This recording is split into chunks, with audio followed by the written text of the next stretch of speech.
오늘 옆 사람과 같이 인사하겠습니다. 이렇게 인사했으면 좋겠습니다. 오늘은 능력에 대한 얘기니까요. 하나님이 나의 능력입니다. 이렇게 인사하면 좋겠습니다. 하나님이 나의 능력입니다. 하나님이 나의 능력입니다. 예. 오늘 말씀이 한 절이어가지고요. 예. 아마 이제 우리 전사님이 주보 만드실 때 한 절인 경우가 없어가지고, 그래서 아마 예측을 하셨던 것 같은데요. 예. 근데 오늘 읽은 말씀 정말 유명한 말씀이잖아요. 예. 그 수험생들이나 이렇게 이렇게 도전하는 사람들이 카톡 대문에 이제 써놓는 말씀이 대부분 이 말씀이죠. 그래서 어찌 보면 카톡 대문에 가장 많이 사용되는 말씀 중에 하나가 이 오늘 읽은 빌립보서 4장 13절 말씀 아닐까 생각됩니다. 이 말씀을 외워두셔도 참 좋습니다. 그래서 내게 능력 주신 자 안에서 내가 모든 것을 할 수 있다라고 하는 이 믿음, 이 고백은 우리한테 되게 도움되는 고백이니까요. 이런 성경 구절은 외워둬도 되게 좋을 것 같습니다. 근데 이 말씀은 우리가 이제 능력 달라고 하는 기도로 많이 생각을 하고 있는데요. 사실 이 말씀은 이제 기도의 제목은 아닙니다. 그러니까 능력 주세요라고 하는 표현으로 이거를 하는 건 아니라는 거죠. 이 말씀은 이제 사도 바울의 신앙 고백이기도 합니다. 그래서 그 신앙 고백을 들을 때 우리는 그것이 그 신앙에 대해서 그 결단함이 우리가 있기 때문에 그래서 이 말씀을 들으면 우리한테 힘이 나거나 또 이렇게 도전할 마음이 생깁니다. 근데 사실은 이 말씀은 문맥성으로 보게 되면요, 되게 불편한 얘기입니다. 그러니까 문맥적으로 보면요, 이 말씀은 되게 우리한테 힘이 되는 신앙의 얘기지만요, 듣는 빌립보 교회 성도들한테는 굉장히 불편한 마음을 만들어낼 수 있는 얘기입니다. 그래서 한번 그 문맥을 한번 보도록 하겠습니다. 빌립보서 4장 10절 말씀입니다. 내가 주 안에서 크게 기뻐함은 너희가 나를 생각하던 것이 이제 다시 싹이 남이니 너희가 또한 이를 위하여 생각은 하였으나 기회가 없었느니라. 이제 이 말씀은 이제 사도 바울이 왜 빌립보 교회에 편지를 쓰는가, 이것을 잘 보여주고 있는 말씀입니다. 그러니까 빌립보서는 사실 그겁니다. 빌립보 교회가 사도 바울에게 선교헌금을 했습니다. 그래서 그 선교헌금을 잘 받았다라고 하는 확인서, 이게 빌립보서의 가장 중요한 목적이라는 거죠. 그래서 여기서도 보게 되면 그겁니다. 너희가 나를 생각했던 것, 이것이 이제 싹이 났다라고 얘기하고 있잖아요. 그렇죠? 그러니까 빌립보 교회 성도들이 바울을 생각하고 또 하나님을 생각하고 또 바울의 그 사역들에 대해서 생각하면서 이제 우리 선교사님이, 우리 선생님이 선교 열심히 하고 있으니까 또 어려움이 겪고 있으니까 우리가 가만히 있지 말고 우리 바울 선생님한테 선교헌금을 보내자, 후원하자, 우리 함께 했다는 것을 보내자라고 하는 의미에서 선교헌금을 보냈다라는 거죠. 근데 그 표현을 이제 어떻게 쓰고 있냐면요, 바로 다시 싹이 났다 이렇게 얘기하고 있어요. 그러니까 너희 안에 있었던 나에 대한 생각, 또 예수님에 대한 생각, 또 믿음의 그 씨앗들이 이제 너에게 싹이 났다, 행동을 보였다라고 하는 겁니다. 그래서 내가 참 기뻐한다라고 얘기하고 있다는 것이죠. 그러니까 빌립보 교회가 선교 헌금한 것에 대해서 감사하고 너희가 그런 믿음이 이제 실천되고 있는 것이 참 감사하다. 이런 걸로 이제 편지를 쓰고 있다라는 거죠. 근데 그러면 이 빌립보 교회에게 이런 상황에서 편지 쓰려고 하면 어때요? 어떤 얘기가 나와야 됩니까? 참 고맙다. 이런 얘기가 나와야 됩니다. 그러니까 그런 얘기가 나와야 되죠. 이제 사도 바울이 자신을 후원하는 교회 성도들에게 얘기해야 되는 건 감사합니다. 고맙다. 이런 얘기를 해야 된다는 거죠. 근데 사도 바울이 이 다음에 하는 얘기는 좀 의외입니다. 말씀 한번 보겠습니다. 빌립보서 4장 11절과 13절 말씀입니다. 내가 궁핍함으로 말하는 것이 아니니라. 어떠한 형편에든지 나는 자족하기를 배웠노니 나는 비천에 처할 줄도 알고 풍부에 처할 줄도 알아. 모든 일, 곧 배부름과 배고픔과 풍부와 궁핍에도 처할 줄 아는 일체의 비결을 배웠노라. 내게 능력 주시는 자 안에서 내가 모든 것을 할 수 있느니라. 이 말씀은 그런 얘기입니다. 이 그냥 문맥을 생각하지 않고요. 이 말씀만 보면 그겁니다. 바울이 난 재물에 크게 신경 안 써 이겁니다. 내가 되게 가난해봤어. 내가 부자로도 살아봤어. 근데 나는 가난해도 상관없고 부자여도 상관없어. 왜냐면 가난할 때도 부자일 때도 나는 언제나 자족할 수 있어. 그걸 나는 배웠어 이미. 이런 얘기라는 거죠. 그래서 나는 돈이 있든지 간에 돈이 없든지 간에 내가 하고 싶은 일 또는 내가 해야 될 일들 즉 하나님이 나한테 명령하신 모든 일을 다 감당할 수 있어. 이렇게 얘기하고 있다는 거죠. 한번 생각해 보세요. 이 말씀은 되게 좋은 얘기잖아요. 예? 근데 여러분들이 어디 뭐 선교사님한테 아니면 뭐 제가 이렇게 뭐 이럴 가능성은 별로 없겠지만 어쨌든 교회가 이렇게 많이 뭐 힘들고 뭐 이런 것 같아서 교회에다가 헌금을 좀 했어요. 그랬더니 뭐 저는 모르지만 어쨌든 알게 돼가지고 제가 뭐 감사합니다. 어쨌든 큰 헌금을 해서 감사합니다. 알았을 때 제가 그 얘기를 하면서 감사하다고 귀한 재물을 주셔서 우리 선교사에게 이 캠퍼스의 선교사에게 되게 큰 힘이 됐습니다. 이러면 듣는 분들이 어떻겠어요? 기분 좋겠죠. 근데 뭐냐면요. 고마워요. 근데요 나는요 그 돈이 있든지 없든지 간에 사역하는데 아무 지장이 없어요. 그럼 듣는 분이 어떻게 생각하겠습니까? 기분 안 좋아요. 기분 안 좋죠. 기분 안 좋죠. 우리가 기대하는 건 사실 뭐겠어요? 당신의 후원금이, 당신의 헌금이 나의 사역에 정말 소중하게 사용됐어요. 나의 사역에 정말로 귀한 일을 했어요. 당신의 사역이 너무 귀해요. 이 얘기를 하는 게 듣는 사람한테 좋을 거란 말이죠. 근데 지금 사도 바울은 뭐라고 하고 있습니까? 나는 돈 상관없어. 내 사역은 당신들의 헌금으로 결정되지 않아. 나는 어느 상황 가운데서도 자족하는 능력이 있어. 그리고 나는 하나님 주신 능력으로 모든 걸 다 할 수 있어. 이거 얘기한다라고 하는 거는 사실 뭐예요? 헌금한 사람들한테 대한 그렇게 좋은 인사는 아니죠. 근데 사도 바울은 이러고 있다는 거죠. 어찌 보면 별로 이렇게 좋지 않죠. 네 가지가 없는 그런 얘기일 수도 있게 들리겠죠. 근데 사도 바울은 그렇게 얘기하고 있다는 거죠. 왜 그랬을까요? 사도 바울이 빌립보 교회 성도를 싫어했을까요? 너희들 진짜 보기 싫은데 나한테 또 왜 헌금을 해? 또 그럼 내가 또 너희들 봐야 되잖아. 이럴까요? 아니요. 그러면 완전히 야 너희 당연히 나한테 헌금했어야지. 이거밖에 안 하네. 이런 걸까요? 그것도 아닐 거라는 거죠. 왜 그랬을까라는 거죠. 이거는 사도 바울의 신앙과 연결이 있다는 거죠. 사도 바울이 자기의 믿음과 또 자기가 생각하는 자기의 사역 그리고 자기의 정체성 이거하고 연결지어서 우리는 이것을 이해할 필요가 있다는 거죠. 사도 바울이 빌립보 교회 성도들을 무시한 것도 아니고 싫어하는 것도 아니고 그들을 얕잡아 보는 것도 아니고 근데 사도 바울은 바로 그 성도들에게 이렇게 어찌 보면 듣기 싫은 어찌 보면 회피하지 않은 그런 얘기를 하는 이유는 바로 그들의 신앙, 믿음의 특성 때문에 있다는 거죠. 그래서 오늘 제가 나누려고 하는 말씀은 다른 것이 아니라요. 바로 사도 바울이 왜 이렇게 빌립보 교회 성도들의 그 선교 헌금 앞에 이렇게 얘기를 하고 있는가? 사도 바울이 갖고 있는 신앙은 무엇인가? 우리가 닮아야 될 그 신앙의 모습은 어떤 것인가? 이 부분에 대해서 좀 생각을 좀 해보도록 하겠습니다. 첫 번째로요, 사도 바울이 빌립보 교회의 그 선교 헌금 앞에서 이제 하나님의 능력을 얘기하는 이유가 있겠죠? 그러니까 사도 바울이 항상 사역하면서 갖고 있었던 믿음의 고백은 뭐냐면요, 자신의 사역은 내가 결정하는 것이 아니라 하나님이 결정한다는 겁니다. 이건 좀 더 확장하면 어떤 얘기냐면요, 사도 바울의 삶의 여정은 사도 바울이 결정하는 것이 아니라 하나님께서 결정하신다. 이것을 고백하고 있는 거라는 거죠. 그게 사도 바울의 신앙이라는 거예요. 말씀 보도록 하겠습니다. 고린도전서 2장 4절부터 5절 말씀입니다. 내 말과 내 전도함이 설득력 있는 지혜의 말로 하지 아니하고 다만 성령의 나타나심과 능력으로 하여 너의 믿음이 사람이 지혜에 있지 아니하고 다만 하나님의 능력에 있게 하려 하였노라. 이제 이 말씀은 이제 사도 바울이 전도가 어떻게 열매 맺는지를 이제 설명하고 있어요. 그러니까 전도는 뭐라고 합니까? 지혜의 말로 되는 것이 아니라 성령의 능력으로 된다고 얘기하고 있습니다. 여기 보면 설득력 있는 지혜의 말, 이것이 아니라는 거죠. 그러니까 사도 바울이 지금 쓴 글, 우리 성경, 신약 성경에 나오는 대부분의 서신서 아닙니까?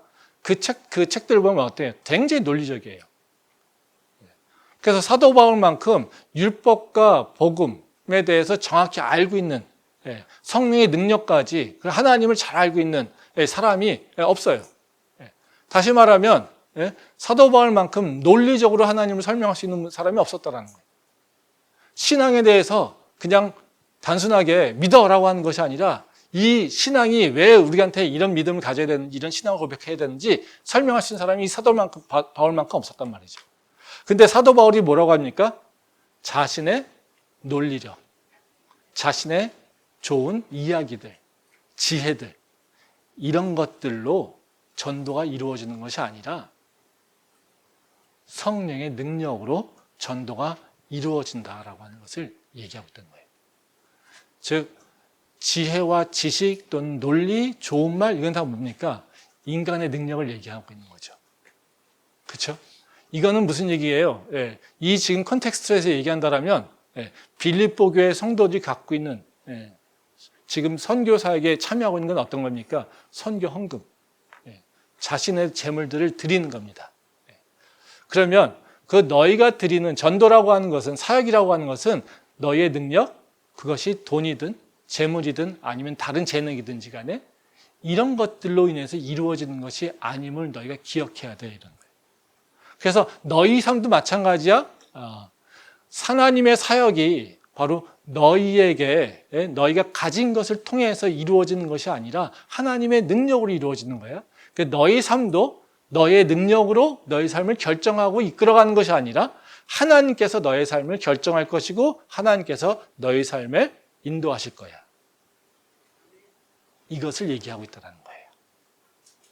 그래서 사도 바울은 지금 뭐라고 얘기합니까?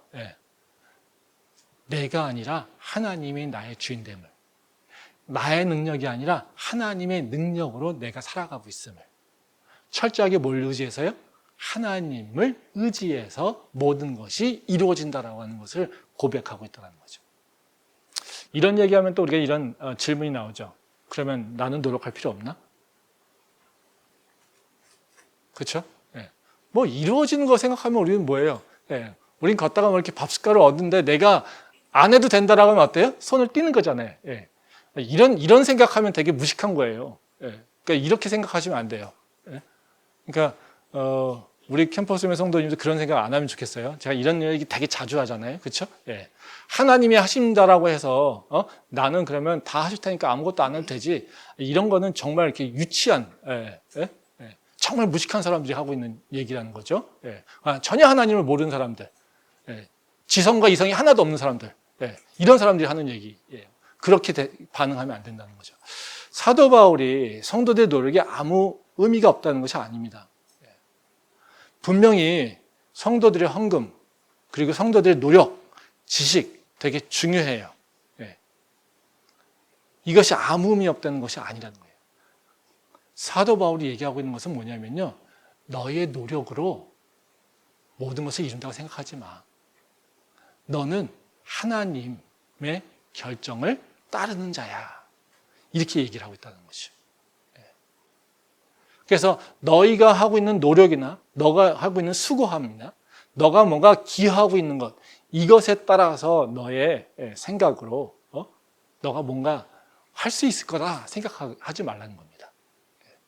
그러니까 우리가 생각하는 경우에 많은 경우가 뭐냐면요, 우리는 은혜가 아니면 노력으로 될 수 있다고 생각해요. 그러니까 노력이라고 하는 것은 항상 뭘로만 생각하냐면요, 내가 만드는 것, 노력의 중요성을 생각할 때 만드는 것을 생각한단 말이에요. 결정과 연결시켜서 생각한단 말이죠. 근데 내 노력으로, 내 수고함으로 내가 지금 누리고 있는 그 많은 것들, 이런 것들이 결정되지 않는다라는 거예요. 그래서 노력이라고 하는 것을 세상에서 강조하죠. 근데 생각해 보세요. 우리 노력이라고 하는 것이 우리의 것을 만들어낼 수 있겠습니까? 그렇지 않아요. 노력이 우리 삶에서 되게 중요하게 생각하게 되면요, 우리는요, 하나님이 뭐 어떤 상황 가운데서도 하나님을 놓쳐버려요. 그러니까 다시 말하면 내가 믿음을 갖고 있지만요, 내 노력이 중요해라고 하는 생각을 갖기 시작하면요, 그때부터는 하나님을 잃어버려요. 결과랑 연결시킨다면요. 한번 생각해 보세요. 내가 열심히 노력했어요. 그러니까 시험을 본다고 칩시다. 내가 열심히 정말 죽도록 공부했어요. 열심히. 그래서 합격했어요. 그럼 어떻게 나올까요? 하나님의 은혜입니다라고 얘기할까요? 네, 처음엔 그래요. 네. 근데 그 다음부터 생각이 어떤 게 들까요? 내가 노력했으니까, 열심히 했으니까, 수고했으니까 이거예요. 근데 내가 엄청나게 열심히 했어요. 근데 떨어졌어요. 그럼 어떤 생각이 들까요? 하나님이 있나? 네. 내가 노력을 이렇게 열심히 했으면 하나님이 지성이면 감천이라고 하는데 세상 사람들은.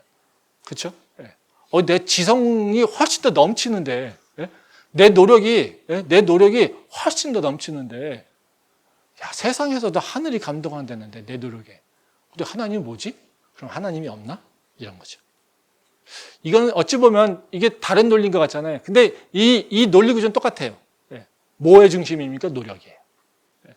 노력을 많이 해서, 노력을 열심히 해서 얻게 되면 어떻게 해요? 내 수고함이 나를 구원했다고 생각하는 거고요.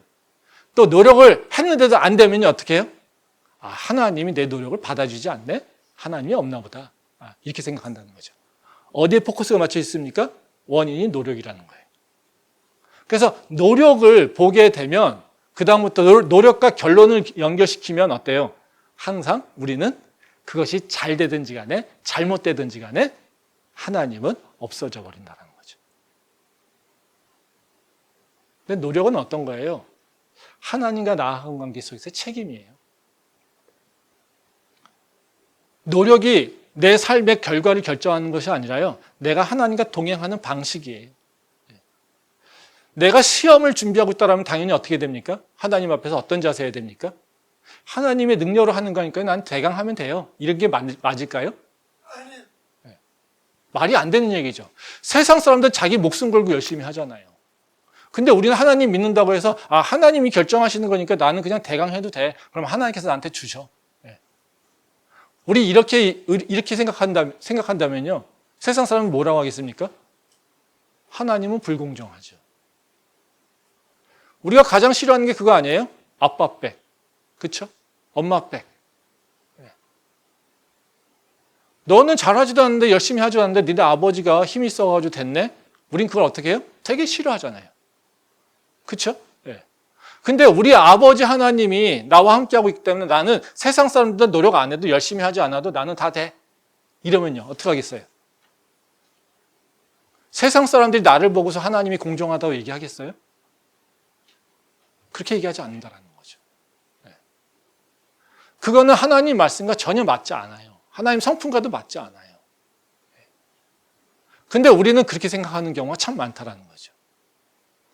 우리가 하나님과 함께 하는 것을 언제나 가장 중요하게 여겨야 되는데요. 바로 내가 시험을 앞두고 있다면 어떻게 해요? 하나님과 함께 하는 것이 뭔가라고 하는 걸 생각해야 돼요. 하나님이 그냥 내 시험 열심히 보는 것에 있어서 도움자 이런 차원이 아니라는 거예요. 하나님이 내 시험을 결정하는 자이기 때문에 나는 어떻게 해요? 시험의 결과를 보고서 공부하는 태도를 결정하는 것이 아니라 하나님을 바라보면서 내가 어떻게 공부해야 될지 어떻게 살아갈지를 결정해야 된다는 거예요. 내 노력을 하면서 이 노력이면 뭔가 이루어지겠지라고 하는 생각은 세상 사람들이 하는 생각이라는 거죠. 그래서 내가 시험을 앞에 두고 있어도 뭘 해야 됩니까? 내가 하나님 앞에 온전한가를 봐야 돼요. 내가 하나님을 믿고서 아 이번에 합격시켜주겠지 믿습니다라고 간다? 이것만 가지고 되는 게 아니라는 거예요. 그거는 무당 찾아가는 거나 똑같아요. 하나님은 그런 무당이 아니에요. 하나님은 정의로우신 분이잖아요. 그렇죠? 하나님은 긍휼이 높으시고 사랑이 많으신 분이잖아요. 그렇죠? 그 모든 것 가운데 하나님이 우리한테 가장 좋은 것을 선택해서 우리를 인도하시는 분이에요. 근데 우리는 하나만 보고요. 아, 노력 안 해도 하나님이 함께 하시기 때문에 될 거야? 나쁜 생각이라는 거예요. 노력이 우리의 삶을 결정하지 않지만 우리는 그렇기 때문에 하나님과 함께하고 있는 선택을 해야지 되는데요. 하나님과 함께하는 것을 어떤 모습으로 있어야 되는 것인지 이것을 잘 생각해야 된다는 거예요. 지금 사도 바울이 지금 하고 있는 얘기는 뭡니까? 바로 그 얘기예요. 너희 나 후원해주고 나 기억해주고 나 사랑해주고 너무 고마워. 근데 우리가 기억해야 될 것이 있다. 너희의 이 후원금으로 너희의 이 선경금으로 전도가 결정된다고 생각하지 마. 너희의 이 선경금이 하나님 나라를 확장하는데 쓰일 수 있지만 그것이 결정적인 요소는 아니라는 걸 네가 알고 있어야 돼. 우리가 기억해야 될 것은 뭐냐면 우리가 열심히 하고 있지만 우리의 선교의 사역은 우리 사역에 열매를 맺는 것은 하나님이 있어. 그래서 우리는 뭐냐면 너의 재물 안에서 내가 능력이 생기는 것이 아니라 하나님 안에서 내 능력이 있어. 그렇기 때문에 나는 하나님 안에 있을 때 무엇인지 할 수 있음을 언제나 기억해. 그래서 하나님과 너희의 재물을 서로 바꾸지 않아. 아멘. 이 얘기를 하고 있는 게 바로 이 사도 바울의 고백이라는 거예요. 그래서 우리가 언제나 항상 기억해야 되는 건 뭐냐면요. 그거예요. 하나님 내 결정권자지. 내 삶의 결정은 하나님께서 하시지. 그러기에 나는 오늘 노력하고 살아가는 것이 언제나 주님 앞에서 주님이 보시기에 주님과 관계 맺는 것의 가장 좋은 방법. 이 방법으로 삶의 방식을 선택하겠다라고 하는 고백이 있어야 된다는 거죠. 그래서 사도 바울은 바로 내게 능력 주신 자 안에서 내가 모든 것을 할 수 있다라고 하는 것은 바로 그 재물 앞에서 뭘 하고 있습니까? 재물이 아니라 하나님이 나를 결정하신다라고 하는 믿음의 고백을 다시 하고 있습니다. 우리가 세상에서 많은 도전 받지 않습니까? 우리가 이 고백을 해주십시오라고 하는 그 기도의 제목으로 사용하는 것이 아니라 그 세상에 여러 가지 유혹과 도움, 그 도전을 받는 상황 가운데 이 빌립보서 4장 13절을 읽으면서 다시 하나님 앞에서 온전해지는 믿음의 모습으로 나갈 수 있기를 소망합니다. 두 번째로요, 이제 사도 바울이 이제 빌립보 교회 성도들에게 성도들이 이렇게 좋은 일을 하고 있는데 어찌 보면 엄격한 얘기잖아요, 그렇죠? 잘하고 있는데 야 믿음을 꼭 기억해야 돼, 하나님 꼭 기억해야 돼. 이것 자체가 어찌 보면 되게 엄격한 거죠. 왜 그럴까요? 사도 바울이 이렇게 어쩌면 빌립보 교회 성도들을 엄격하게 다루는 것은 뭐냐면요. 믿음에 싹이 날 때가 사실은 죄를 범하기 가장 좋은 시기라는 거죠. 그러니까 내가 믿음을 고백하고 있어. 그리고 내가 하나님께 칭찬받을 만한 일을 하고 있어. 라고 하는 생각이 들 때. 그때가 언제예요? 나는 죄에 빠지기 쉬운 때라는 거죠. 그게 바로 사도 바울이 경계하고 있는 거라는 겁니다. 말씀 보겠습니다. 고린도전서 10장 12절 말씀입니다. 그런즉 선줄로 생각하는 자는 넘어질까 조심하라. 이 말씀은 이제 사도 바울이 고린도 교회 성도들에게 하는 권면이기도 합니다. 이것은 이제 고린도 교회 성도들의 문제가 아니라 어찌 보면 고린도 교회 성도들이 왜 무너졌는지 그것을 잘 보여주고 있어요. 고린도 교회 특성은 어떻습니까? 다 아시잖아요. 싸움 많은 데, 그렇죠? 서로 이제 분파 나눠서 바울파, 베드로파, 그렇죠? 아볼로파, 예수파 이렇게 서로 나눠가지고 맨날 싸우고 했던 게 바로 고린도 교회죠. 그래서 고린도 교회 본문 말씀이 계속해서 설교 주제에 오는 교회는 별로 그렇게 좋은 교회는 아니죠. 그렇죠? 물론 아닌 경우도 있지만요. 많은 경우에 분쟁이 일어날 때 날 경우에 그렇다는 거죠. 그럼 고린도 교회가 분쟁이 되게 많은 교회로 유명한데요. 그럼 은혜가 없었냐? 라는 거죠. 아니에요. 은혜가 넘쳤어요. 성령의 은사가 넘쳐났고요. 능력도 많았고요. 그래서 고린도 교회에는 서로 은사들이 많아가지고 서로 자기 은사가 잘났다고 이렇게 얘기하고 있었잖아요. 그럼 하나님께서 어떻게 해요? 많은 믿음의 능력들을 주셨다라는 거예요. 근데 이 고린도 교회 특성들을 이렇게 보게 되면 한쪽에서는 믿음의 능력이 되게 많이 일어났고요. 한쪽에서는 어떻게 해요? 서로 싸우고요. 죄악이 일어났다는 거죠. 이게 어떻게 같이 있을까요? 우리는 상상이 됩니까? 성령이 막 은혜가 넘쳐서 은사가 나타나면 우리는 뭘로 생각합니까? 성령이 충만한 걸로 생각하잖아요. 그렇죠? 성령이 충만하면 어떻게 해요? 싸움이 일어날 수 있어요? 없잖아요. 그렇죠? 네. 근데 이게 어떻게 공존해요? 이게 웃긴 얘기죠. 네. 그러니까 우리가 은사나 이런 거 가지고 능력 가지고 성령이 충만하다고 생각하면 안 돼요. 네. 은사가 나온다고 해서 성령이 열매일 수 있겠지만요, 그것이 성령의 충만함을 드러내는 결과는 아니에요. 무슨 말씀인지 아시겠습니까? 네. 그럼 왜 이게 일어나냐는 거죠. 왜? 우리가 그 죄를 안 질 수 있는 방법은 뭐가 있을까요? 죄를 이길 수 있는 방법은 뭐가 있을까요?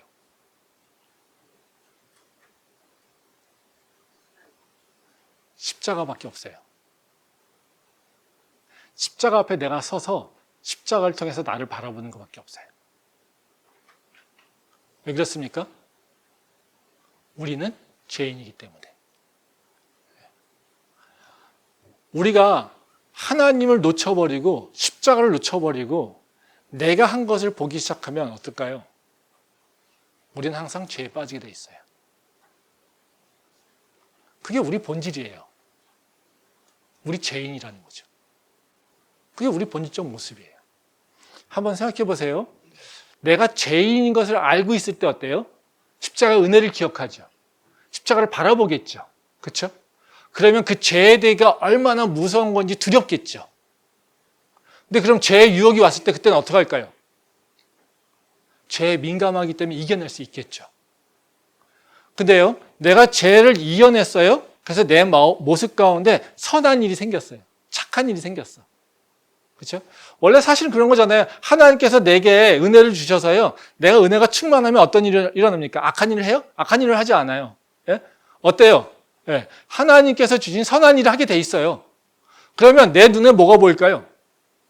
내가 하고 있는 착한 일을 보고 있는 거죠. 생각해 보세요. 빌립보 교회 성도들이 어렵게 재물을 모았어요. 빌립보 교회가 뭐 이렇게 대단한 부자가 아니잖아요. 그렇죠? 예. 그러니까 어렵게 재물을 모았어요. 그래서 그걸 어렵게 우리 선생님 고생하고 있는데 내가 성경고 보내야지 보냈어요. 예. 그들 모습이 어떨까요? 우리는 죄인이지 해야지 이럴까요? 아니. 예.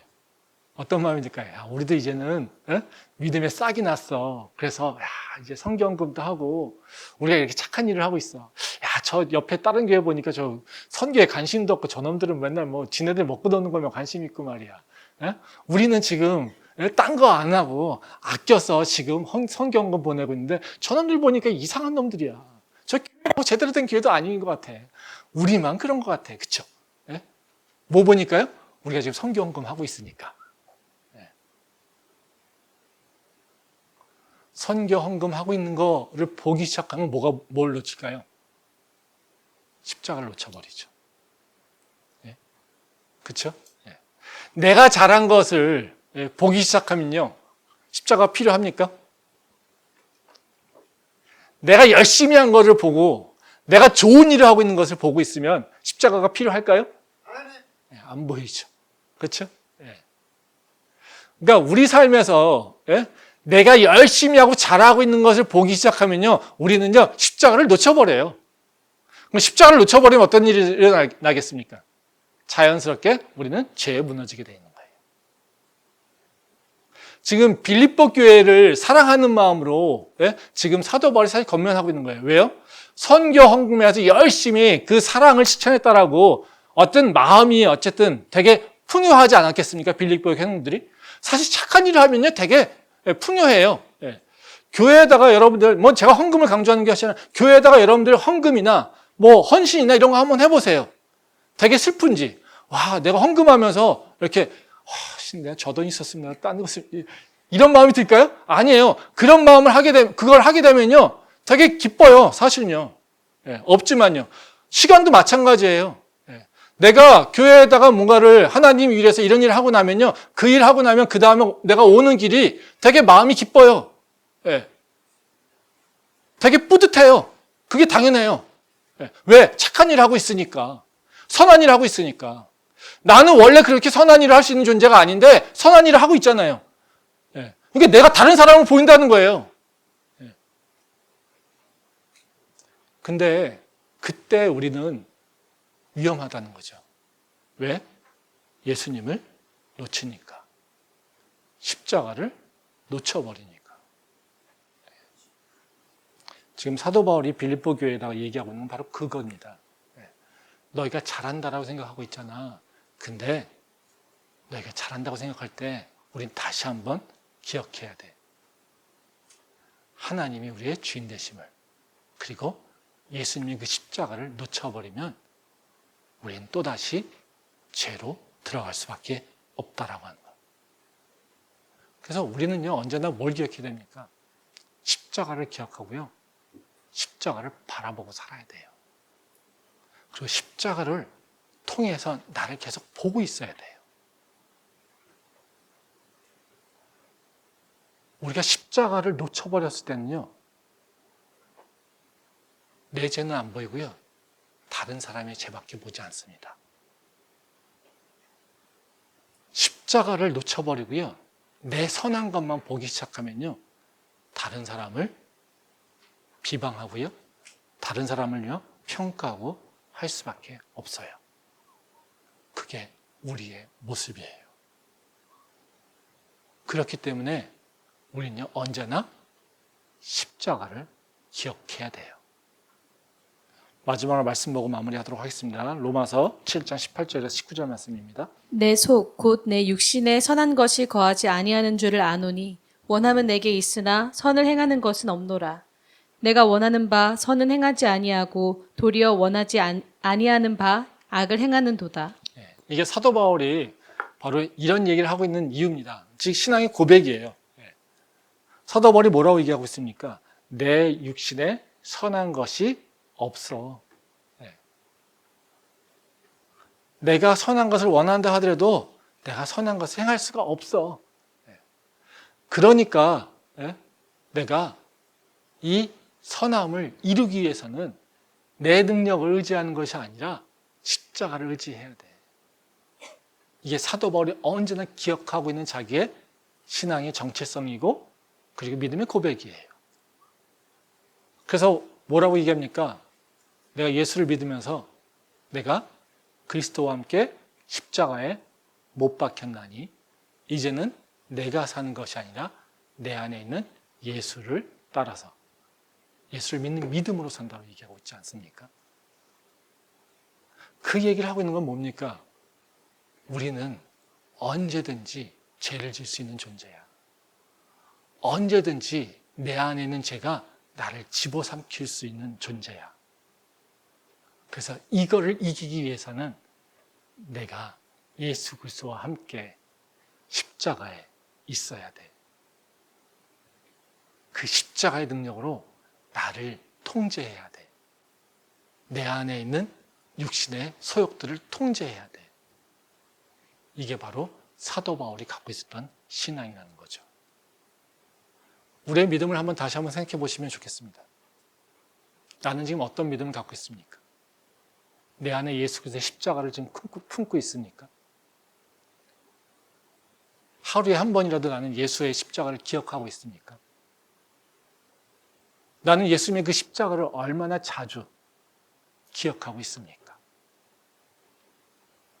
우리가 그것을 다시 한번 기억하고 우리 모습을 다시 예수님의 십자가를 향해 가게끔 나의 시선은 십자가로 돌리는 것, 이것이 바로 우리의 믿음이 새로워지는 길인 것을 우리가 다시 한번 기억하고 십자가를 따라갈 수 있는 믿음으로 고백하며 나가기 소망합니다. 기도하겠습니다.